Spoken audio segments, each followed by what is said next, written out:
శ్రీ మట్టి చంద్రనాథ్ గారు, అదేవిధంగా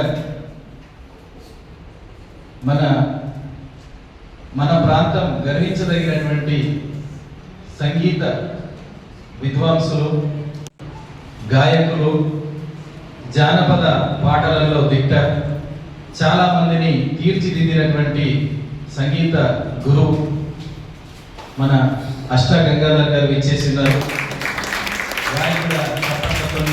స్వాగతం తెలియజేసుకుంటున్నాను. అదేవిధంగా వేదికపై ఉన్నటువంటి ప్రముఖ గజల్ కవి సూరారం శంకర్ సార్ గారు ఉన్నారు. అదేవిధంగా మీకు అందరికి కూడా ఇంతకుముందు పరిచయం చేసినాను. ఇక్కడ మేకల రామస్వామి సార్ గారు ఉన్నారు, అసిస్టెంట్ ప్రొఫెసర్ గారు. అదేవిధంగా సాహితీ విమర్శకులు, రచయిత, అందరికీ మరొకసారి స్వాగతం తెలియజేసుకుంటూ, ఇప్పటి వరకు విద్యార్థుల యొక్క పాటల పోటీలు ముగిసినాయి. తర్వాత కళాకారులకి కానీ ఇతరులు వచ్చినటువంటి పెద్దలకు కానీ పాటలు పాడతారు. వారికి కూడా న్యాయ నిర్ణేతలు మార్కులు వేసి ప్రోత్సహిస్తారు. తెలంగాణ రచయితల వేదిక గురించి 2 విషయాలు చెప్తాను. ఇప్పుడు తెలంగాణ రచయితల వేదిక పురుడు పోసుకున్నది తెలంగాణ ఉద్యమంలో. తెలంగాణ రాష్ట్ర సాధన లక్ష్యంగా కళలను గళాలను ఏకం చేసి ఒక్కతాటిపైకి తీసుకొచ్చి ఆ రోజు తెలంగాణ ఉద్యమంలో గ్రామ గ్రామాన పర్యటించి, పల్లె పల్లెన పర్యటించి కళలను తర్వాత గళాలను అందరినీ ఏకం చేసి ఉర్రుతలుగించి జనాలలో తెలంగాణ భావజాలాన్ని వ్యాప్తి చేయడంలో రచయితలుగా, కవులుగా, గాయకులుగా చేసినటువంటి కృషి ఫలితము ఈరోజు మన తెలంగాణ రాష్ట్రం అనేసి ఈ సందర్భంగా చెప్పుకోవచ్చు. రాష్ట్రం వచ్చిన తర్వాత తెలంగాణ రచయితల వేదిక ఒక నిబద్ధత, నిజాయితీతోని యువకులను ప్రోత్సహించినటువంటి దశలో ముందుకెళ్తూ సాహితీ వాతావరణాన్ని మరింత వ్యాప్తి చేసుకుంటూ తెలంగాణ యొక్క కవిత్వం, తెలంగాణ యొక్క అక్షరం ఏ విధంగా ఉంటుందో ప్రపంచానికి తెలియజేసినటువంటి సదుద్దేశంతోనే ప్రోత్సాహ దిశలో యువకులను కదిలిస్తూ ముందుకు సాగుతున్నటువంటి సంస్థ. మరి ఈ దిశలో అనేకమైనటువంటి కార్యక్రమాలను నిర్వహించుకుంటూ యువకులను ముఖ్యంగా ప్రోత్సహించుకుంటూ వారంతా కూడా రేపటి తెలంగాణకు ఒక వెలుగుగా మారాలనేటువంటి ఉద్దేశంతోని తెలంగాణ రచయితల వేదిక ఉంది. తెలంగాణ రచయితల వేదిక ఎప్పుడు కూడా ప్రజల పక్షం నిలిచింది, ప్రజల యొక్క బాధలకు మందుగా నిలిచింది, సగటు మనిషికి బాసటగా నిలిచింది. మరి అలాంటి దశలో తెలంగాణ రచయితల వేదిక ఎన్ని ఒడిదొడుకులు ఎదుర్కొన్నప్పటికీ కూడా ఈ తెరవే ప్రజల యొక్క మనస్సుల్లో ఉంది. ఇవాళ కళలు గళాలు అంటే తెలంగాణ రచయితల వేదిక కవులని చెప్పగలుగుతాం మనం. మరి అదేవిధంగా ఈ ప్రాంతం ఏదైతే ఉన్నదో, కామారెడ్డి ప్రాంతం ఏదైతే ఉన్నదో, కళలకు కానాచి అనేకమైనటువంటి కళలు ఇక్కడ ఉన్నాయి, గాయకులు ఉన్నారు. తెలంగాణలో చాలా మంది, ఈ కామారెడ్డి ప్రాంతంలో కూడా చాలా మంది గాయకులు ఉన్నారు. ఇంకా కళాశాలల్లో కళలు ఏమైనా మిగిలిపోయినాయేమో, ఇంకా కళాశాలల్లో గళాలు ఏమైనా మిగిలిపోయినాయేమో గుర్తింపు లేక అని తపన పడి ఈరోజు ఈ కార్యక్రమాన్ని మేము ఏర్పాటు చేశాం.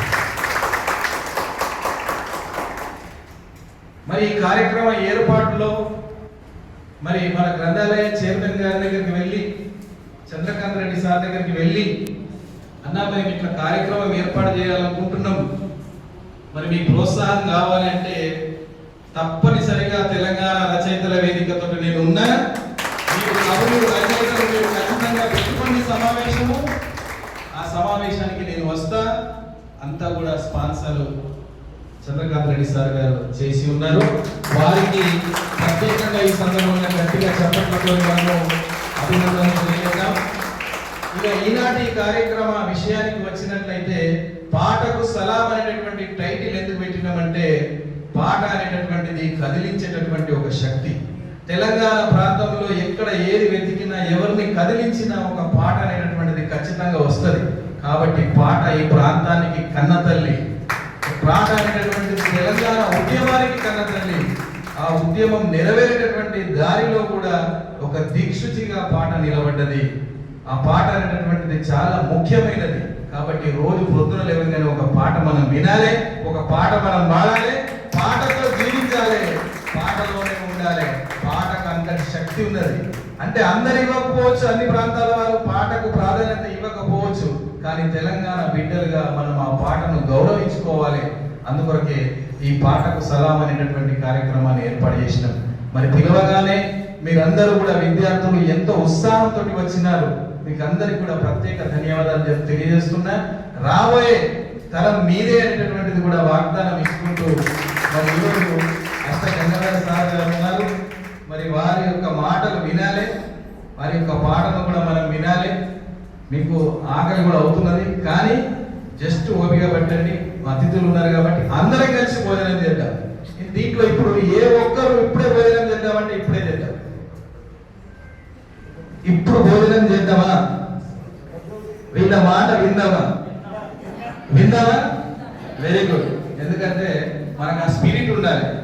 అష్ట గంగాధర్ గారి యొక్క పరిచయము నేను చెప్పనక్కర్లేదు. అనేకమైనటువంటి పాటలను యూట్యూబ్ లో పెట్టి, జానపదాలను యూట్యూబ్ లో పెట్టి, జానపద సాహిత్యాన్ని ప్రోత్సహించి అనేక మంది శిష్యులను తయారు చేసి, మీ శిష్యులు చాలా మంది ఉన్నారు. రషీద్ ఉన్నాడు, ఇంకా చాలా మంది ఉన్నారు. ఇక్కడ ఉన్నటువంటి కళాకారులు కూడా వారి యొక్క శిష్యులే. మరి అంతటి ప్రాధాన్యత కలిగినటువంటి గొప్ప వ్యక్తి, మన ప్రాంతం వాడు అని మనం సగర్వంగా చెప్పుకునేటటువంటి సంగీత విద్వాంసుడు. సంగీతంలో, పాటలలో, జానపదాలలో, యూట్యూబ్లో ఎక్కడ చూసినా అష్ట గంగాధర్.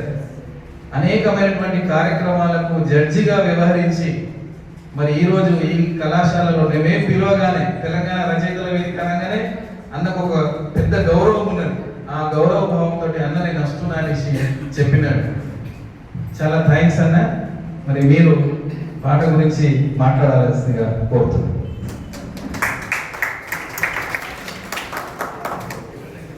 మొదటిగా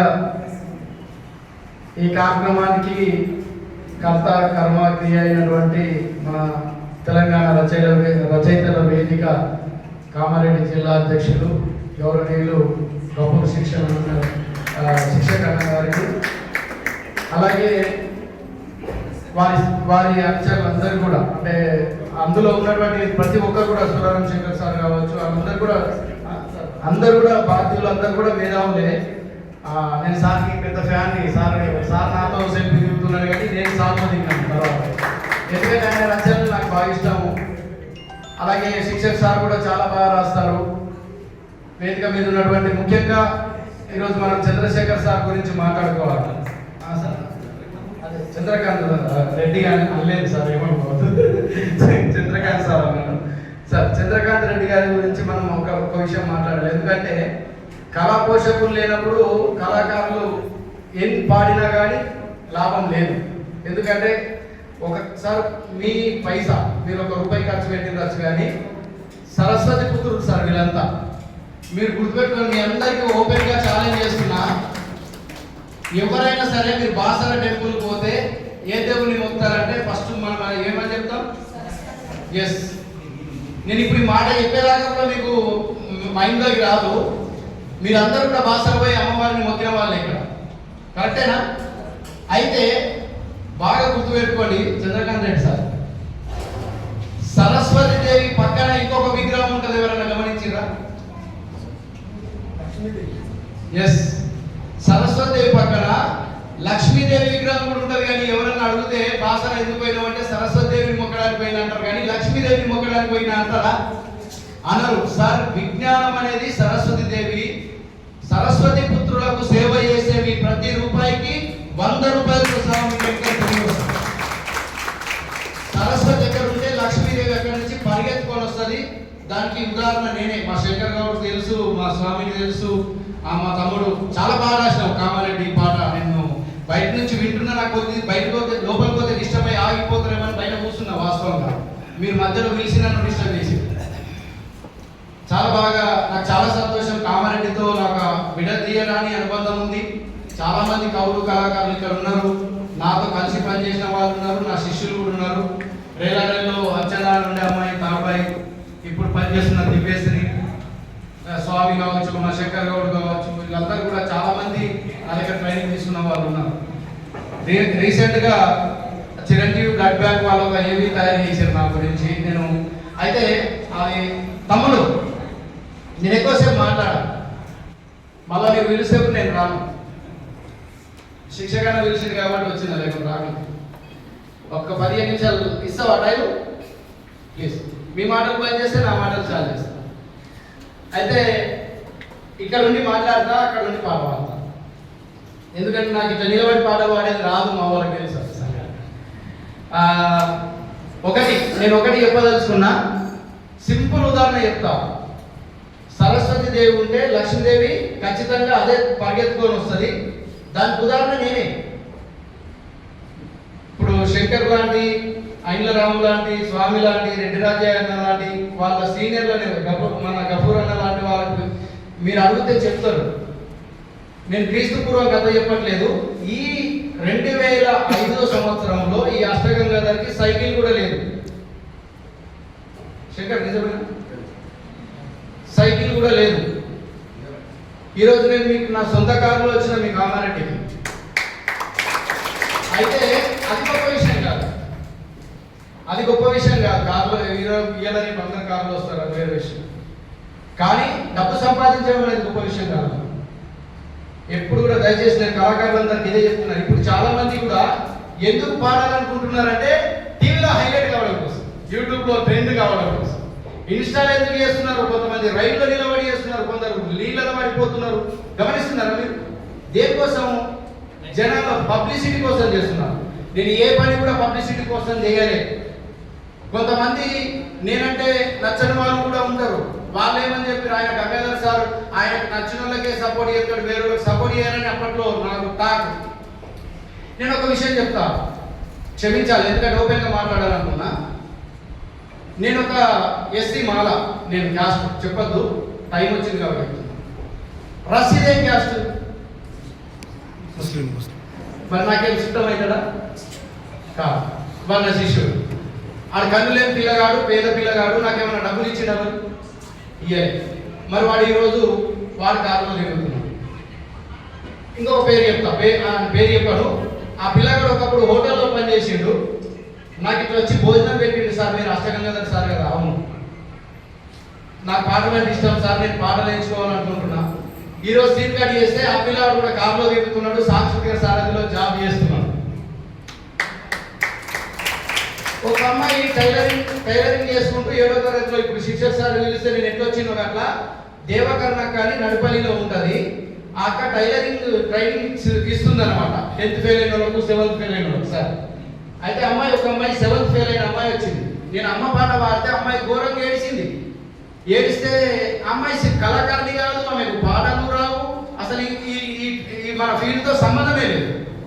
ఎందుకు ఏడుస్తున్నావు అమ్మ అంటే, మాకు నాన్న లేడన్నా, మా అమ్మ బాగా కష్టపడి పెంచింది, అందుకని ఏడిసిన, నేను ఏడు కట్టుకోలేకపోయినా అంటే, నేను ఉన్నాడు అనుకో అమ్మ, నీకు అన్నదమ్ములు లేరన్నావు కదా, నేనే సొంత అన్నాను, నువ్వు భయపడు, నువ్వు ఏడుండో చెప్పని వాళ్ళ అమ్మతో ఒప్పించి. అప్పట్లో అమ్మాయిలు ఎవరు బయటకు వచ్చేవాళ్ళు కాదు కళాజాతలోకి. మా వాళ్ళకి తెలుసు స్టార్టింగ్ ఎంత ఇబ్బంది పడ్డాము. అమ్మాయిలు కళాకారులకు ఎవరు వాడిన పాపం, నాకు మంచిగా అనిపించింది ఇక్కడ నిలబడి ధైర్యంగా వచ్చి పాడాలి. అప్పుడు ఎవరు వచ్చేవాళ్ళు కాదు. కాకపోతే ఆ పాప వాళ్ళమ్మ నా మీద నమ్మకంతో పంపించింది. ఈరోజు ఆమె ఎవరో కాదు, రేలారేల గంగ. అమ్మాయికి వెంగి ఉన్నది కారు, నాకేమో షిఫ్ట్ డిజైన్ ఉన్నది. ఆమె నాకంటే పెద్ద కోటీశ్వర. సో నేను ఇవి 2 ఉదాహరణలు చెప్తున్నా. కానీ చాలా బయటికి రాని వాళ్ళు మా సింగరాయపల్లి సాయిలు ఉన్నాడు, చాలా మంది ఉన్నారు బయటికి. అంటే ఇంకా సమాజానికి తెలియని వాళ్ళు చాలా మంది టాలెంటెడ్స్ ఉన్నారు ఇక్కడ. నేను ఇది ఒకటే చెప్పదలుచుకున్నా మీ అందరికీ, దయచేసి పేరు కోసము మన ఏమంటారు, మనల్ని రికగ్నైజ్ చేసి మర్యాద చేయాలనే దానికోసం ఎప్పుడు ప్రయత్నం చేయకండి. సరస్వతిని ముందు నేర్చుకోండి. లక్ష్మీదేవి వస్తుంది, పార్వతీదేవి అంటే శక్తి, అది కూడా వస్తుంది.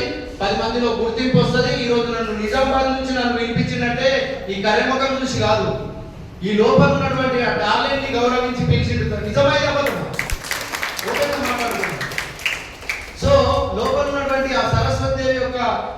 పుత్రుని కాబట్టి నన్ను పిలిచిండు. అయితే ఈ సందర్భంగా నేను సమాజానికి అలాగే కామారెడ్డి జిల్లాకు దయచేసి మీడియా కూడా నేను ఒక విషయం రిక్వెస్ట్ చేస్తున్నాను. ఈ మధ్య రాస్తున్న పాటలు సాహిత్యం చచ్చిపోతుందేమో అని భయం వేస్తున్నది. అది అన్ని డబుల్ మీనింగ్ ఎక్కువైపోయినాయి. మీరు కొంతమంది రీల్స్ చేసే వాళ్ళు కూడా ట్రెండింగ్ కోసము, జనాలు చూడాలని కోసము మన సభ్యతను మన సంస్కృతిని మర్చిపోతున్నారు. ఇష్టం వచ్చినట్టు డాన్సులు చేస్తున్నారు, బట్టలు సరిగా లేకుండా డాన్సులు చేస్తున్నారు. క్షమించాలమ్మా, నాకు కూడా అక్క చెల్లెలు ఉన్నారు, కానీ మాట్లాడవలసి వస్తున్నది సందర్భం, నిజాయితీగా మాట్లాడుతున్నాను. అయితే మనము ఏమైనా పాడితే రాజకీయ నాయకులను పెద్దలను పొగడడానికి వాడుతున్నాం ఇప్పుడు, లేదంటే యూట్యూబ్లో పైసలు రావడానికే పాడుతున్నాం. ఇవి రెండే. కానీ ఈ మహానుభావుల యొక్క కళ మన జాతిని జాగృతం చేసే పాటలు ఏమున్నాయి? అసలు వచ్చిరా ఎందుకు సార్ క్షమించండి. జాతిని జాగృతం చేసే పాటలు ఏమున్నాయి? ఇప్పుడు రాసే వాళ్ళు ఎవరు రాస్తున్నారు పాటలు? సమాజం కోసం, ఒక ఆడబిడ్డ క్షేమం కోసం. ఇవి దయచేసి ఇవి రాయాలని నేను మీ అందరికీ విజ్ఞప్తి చేస్తున్నా. ఇక రాసే విషయంలో నేను ఒక రెండు మెలకువలు చెప్పి నేను ఒక పాట పాడి క్లోజ్ చేస్తాను. ఎందుకంటే మీ అందరికి ఆకలి అవుతుంది అనుకుంటా. మీరు సాలే అనేదాకా కూడా నేను మాట్లాడను. అంటే నాకున్న అనుభవంలో, సార్కున్న అనుభవం ఏంది, సార్కి మనది ఒకటే ఏజ్ అని అనుకుంటున్నారేమో. నాది 30 years ఇండస్ట్రీ, ఏదో సినిమాలు అంటాడు కదా అట్లా. నేను 1992లో ఫస్ట్ స్టేజ్ ఎక్కిన. నాకు తెలిసి ఇందులో చాలా మంది పుట్టలేరు ఆ టైం. నేను ఫస్ట్ ప్రజానాట్య మండలిలో పనిచేసిన, ఆ తర్వాత సారా ఉద్యమంలో పనిచేసిన, ఆ తర్వాత అక్షరాస్యత ఉద్యమంలో పనిచేసిన, ఆ తర్వాత తెలంగాణ ఉద్యమంలో పనిచేసిన. సో ఒడుస్తున్న పొత్తు మీద నడుస్తున్న కాలమా పేరు తెలంగాణమా, అమ్మా భూతల్లి సూర్యుడి ముద్దాడిన భూతల్లి అదిగో చిన్నారి బిడ్డలకు జన్మనిచ్చింది. ఆ భూతల్లి బిడ్డలు చిగురించిన కొమ్మలు, చిదిమేసిన పువ్వులు, త్యాగాల గుర్తులు. మా భూములు మాకేనని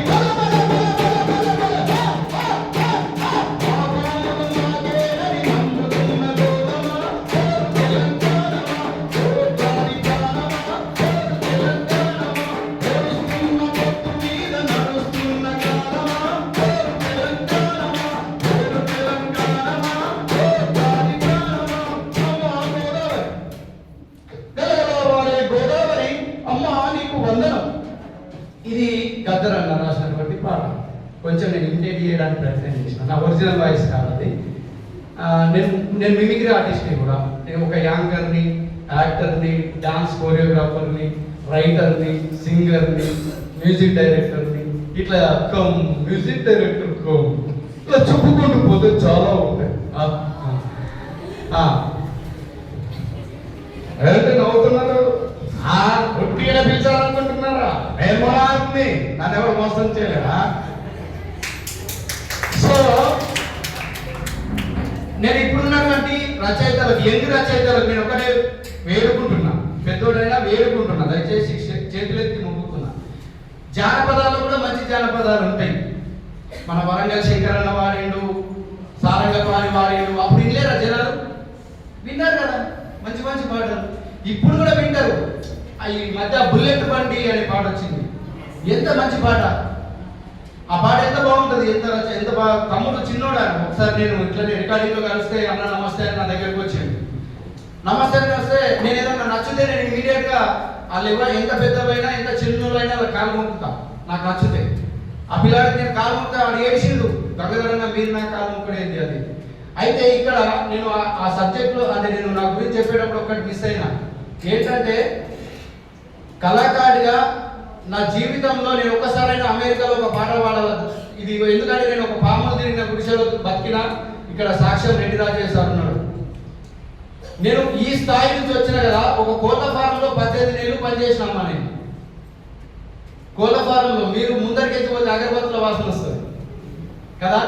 ఆ వాసనకి తట్టుకోలేదు మీరు. ఎప్పుడు పోవాలన్నా అక్కడి నుంచి ఆలోచన. నేను 18 నేను అందులోనే దిగి అందులోనే పడుకున్న అట్లాంటి వ్యక్తిని నేను. అది చూసిన వ్యక్తిని. ఒకసారి 2005లో నాకు దుబాయ్లో ఛాన్స్ వచ్చింది. ప్రోగ్రామ్ చేసిన, సక్సెస్ఫుల్ చేసిన. అక్కడి నుంచి మొదలు పెడితే ఇప్పటి వరకు 18 సార్లు బయట దేశాల్లో నేను ప్రోగ్రామ్ చేసిన. అది ఎక్కడ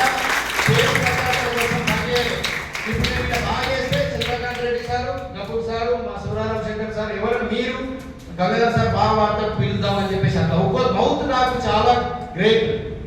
మనం పబ్లిసిటీ చేసేదానికంటే వేరే వాళ్ళు మన గురించి చెప్పేటట్టు తయారు కావాలా మీరందరూ కూడా. సో దానికి ఉదాహరణ నేను దుబాయ్ నుండి మొన్న పోయిన మేలో నేను అమెరికాలో ప్రోగ్రామ్ చేసిన, నా జన్మ ధన్యమైంది. ఇప్పుడు చచ్చిపోయినా నేను హ్యాపీగా చచ్చిపోయాను. ఎందుకంటే నా టార్గెట్స్ అన్ని అచీవ్ అయినా నేను నా లైఫ్లో. చివరికి ఒకటే ఉంది, అది కూడా జరుగుతున్నది. ఇప్పుడు సినిమాకి పాట రాయడము, వివి వినాయక్ సార్ నాకు ఛాన్స్ ఇచ్చిండు, ఆల్రెడీ రాస్తున్న పాట పల్లవి ఓకే అయిపోయింది, అది కూడా నా జన్మలో అయిపోతుంది. ఇక అంతకు మించి నాకు వేరే ఏ కోరికలు లేవు. చాలా హ్యాపీగా చావడమే తప్ప వేరే ఏ కోరికలు నాకు లేవు. ఒక కళాకారుడిగా నేను ఇక్కడ ఉండాలా అక్కడ ఉండాలా, నాకు పదవులు రావాలి నేను ఎప్పుడూ ఆశించలేదు. నా శిష్యుల్లో ఉన్నటువంటి రవి నాయక్ గింతంత ఉంటాడు, మీరు చూసుకుంటారు, డాన్స్ చేస్తాడు ఆయన. నేను అంటే కులాలకు అతీతంగా మతాలకు అతీతంగా నేను శిక్షణ ఇచ్చిన, ట్రైనింగ్ ఇచ్చిన, ఎవరి దగ్గర ఒక రూపాయి తీసుకోలేదు. కళామ తల్లి సాక్షిగా స్టేజ్ మీద ఉండి చెప్తున్నా. దానికి సాక్షి స్వామి ఉన్నాడు, వెంకటరాజు సార్ ఉన్నాడు, మన సాయి ఉన్నాడు. ఏం సార్ కరెక్టేనా శంకర్ భాయ్? నిజాయితీ చెప్తున్నా. ఇప్పుడు దాదాపు 70 మంది పిల్లల్ని బయటికి తెచ్చిన నేను. అంటే రూరల్లో ఉండి టాలెంట్ ఉండి బయటికి రాని వాళ్ళు. ఇప్పుడు కూడా నేను ఈ సందర్భంలో ఒక మాట చెప్తున్నా. పాటల పోటీ పెట్టిరంటే నేను కావాలని ఆ లిస్ట్ తీసుకొని చూసిన. ఒక 2-3 first prize, second prize, third prize ఏమో మూడు వస్తాయి.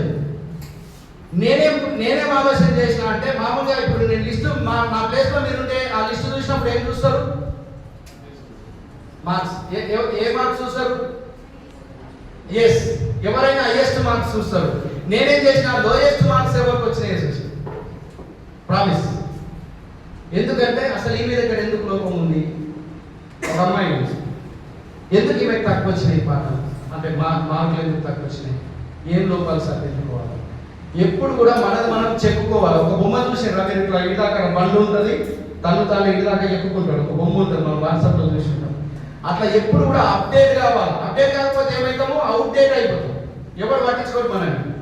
ఎప్పుడు ఎట్లా అప్డేట్ అవుతూ ఉండాలా. మన కళను జాగృతం చేసుకోవాలా. మన కళను 10 మందికి ఉపయోగపడేలా ఉంటే మనం జనాల్లో బతుకుంటాం. ఎందుకంటే ఇప్పుడు సార్ చెప్పినట్టు ఇంతకుముందు ఒక గొప్ప కవి శ్రీశ్రీ గారు అనుకుంటా, నాకు తెలిసి ఈ మాట అన్నది. రాజు మరణించే ఒక తార రాలిపోయే, అంతేనా సార్? శ్రీశ్రీ గారు జాషువా గారు, క్షమించాలి, జాషువా గారు చెప్పిండ్రు. రాజు మరణించే ఒక తార రాలిపోయే, సుకవి మరణించే ఒక తార గగనమెక్కి. రాజు మరణిస్తేనేమో ఒక తార రాలిపోతుందంట, కానీ కవి మరణిస్తే ఒక తార పైకి ఎక్కుతుందంట. రాజు జీవించే రాతి విగ్రహం లేదు. రాజులకు ఏం చేస్తారు? విగ్రహాలు కడతారు. కానీ సుకవి జీవించే ప్రజల నాలుగయ్యారు. గద్దరన్న ఇప్పుడు చనిపోయిందా? ఈ రోజు కామారెడ్డిలో బతుకున్నాడు ఇక్కడ. ఇదే ఉదాహరణ. సో నేనేం చెప్పదలుచుకో కొత్తగా, మీకు తెలిసిందే నేను చెప్తున్నా. ఇక్కడే ఉదాహరణ, నిలువెత్తు సాక్ష్యము. సుకవి ఇంకా జీవించున్నాడు ఇక్కడ కామారెడ్డిలో. గద్దరన్న గురించి మనం మాట్లాడుతున్నామంటే ఆ మనిషి బతుకున్నట్ట చనిపోయినట్ట? బతుకున్నట్టు. సో మీరందరూ కూడా ఎంతో అదృష్టవంతులు. కాకపోతే ఏంటంటే మనకు చిన్న చిన్న లోపాలు. ఇప్పుడు 40 మంది పాట పాడినప్పుడు ఫస్ట్ ప్రైజ్ వచ్చిన ఆమెకు, సెకండ్ ప్రైజ్ వచ్చిన ఆమెకు ఒక 2 మార్కులు అటు ఇటు ఉంటాయి. సెకండ్ ప్రైజ్ వచ్చిన ఆయనకు, రెండో ఆయనకు ఇంకొక 2 మార్కులు అటు ఇటు ఉంటాయి. అంటే వాళ్ళు ఏం చూసిండ్రు జడ్జెస్, ఒక్కొక్కరు ఒక్కొక్క పరిజ్ఞానం ఉంటుంది. ఇప్పుడు నేను సంగీతం నేర్చుకున్న వ్యక్తిని, నేను స్కేల్ అవన్నీ చూస్తా. అది చాలా మందికి తెలియదు. నేను సంగీతం నేర్చుకున్నాను, అందరూ జానపద కవి అనుకుంటారు. నేను వోకల్ డిప్లొమా తిరుపతి ఎస్వి యూనివర్సిటీలో.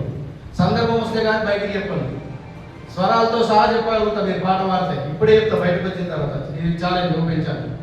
సో అయితే మళ్ళీ క్లాసికల్ డ్యాన్స్ కూడా 1.5 year నేర్చుకున్నాను.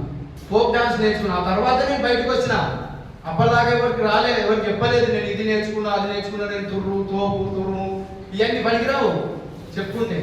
సో ఇప్పుడు అన్ని సాధించినా కాబట్టి చెప్తున్నా, లేకుంటే నేను చెప్పేవాడిని కాదు. సో మీ అందరు కూడా ఎందుకు ఉండాలి అక్కడ. ఇప్పుడు ఆ తమ్ముడు ఎంత బాగా వాడింది.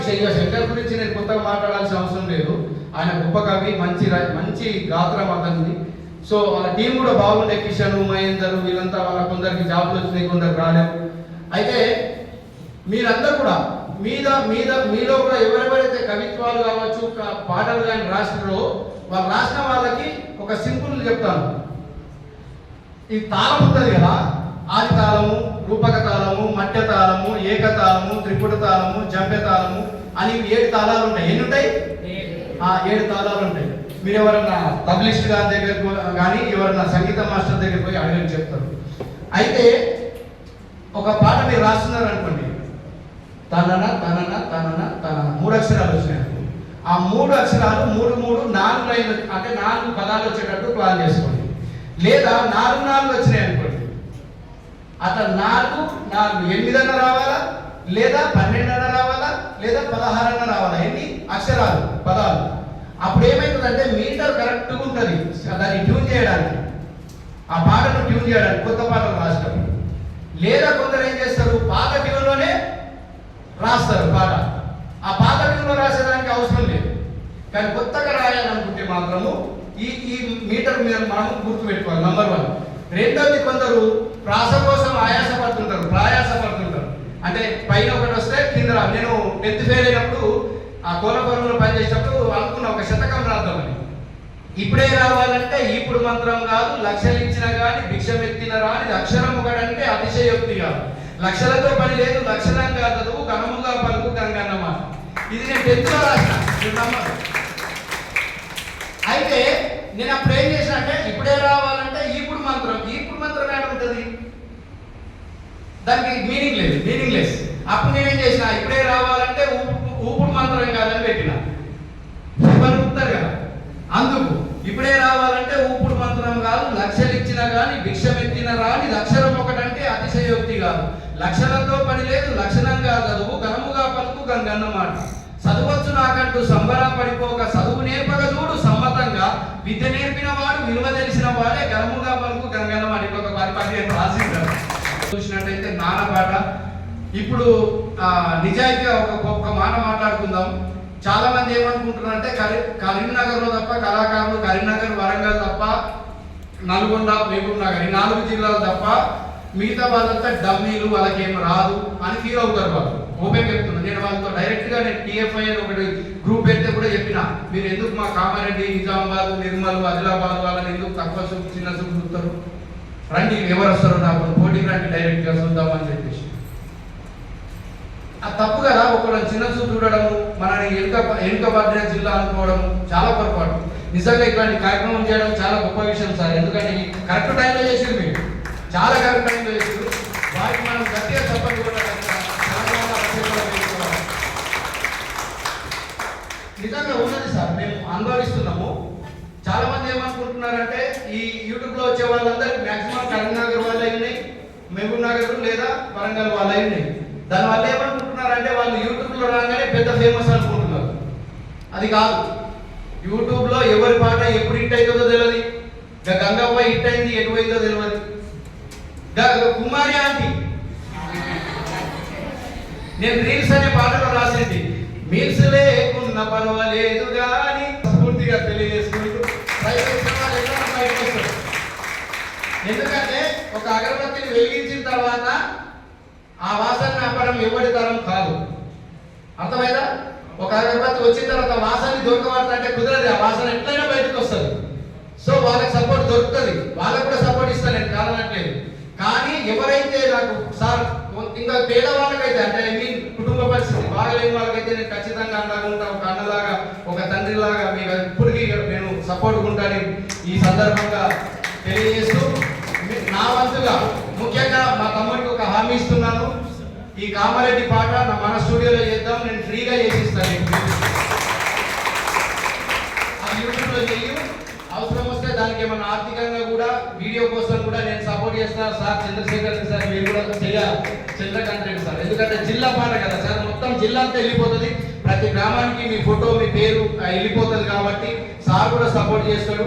దయచేసి సార్ మీరే కాదు, నేను ప్రజాప్రతినిధులు అలాగే పెద్దలందరినీ కూడా ఈ కామారెడ్డి జిల్లా పెద్దలందరినీ కూడా విజ్ఞప్తి చేస్తున్నా, పిల్లల్ని టాలెంట్ ప్రోత్సహించండి. వాళ్ళు ఏదైనా వీడియో చేస్తారంటే ఒక 10,000 ఇవ్వండి సార్, వాళ్ళు ముందరికి వెళ్ళిపోతారు. ఎందుకంటే మంచి మంచి పాటలు రాసిన వాళ్ళు కూడా వీడియో చేయడానికి పైసలు లేక ఎన్నుకున్న వాళ్ళు ఉన్నారు. ఇప్పుడు మొన్న ఒక పాట చేసి రాను బొంబాయికి రాను 4.5 లక్షలు ఖర్చు, పాట చేయడానికి మొత్తం 12 లక్షలు అవుతుంది ఖర్చు, ఎస్టిమేషన్ వేసినాం. సో చెప్తున్న పరిస్థితి అట్లున్నది. కాబట్టి దయచేసి పెద్దలందరూ కూడా కళాకారులకు సపోర్ట్ చేయాలని మనం చేసుకుంటూ చివరిగా నా గురువు గారు కోరెడ్డి వెంకన్న పాట పాడి నేను క్లోజ్ చేసేస్తాను. చేస్తాను. సాయికి కొంచెం కోరస్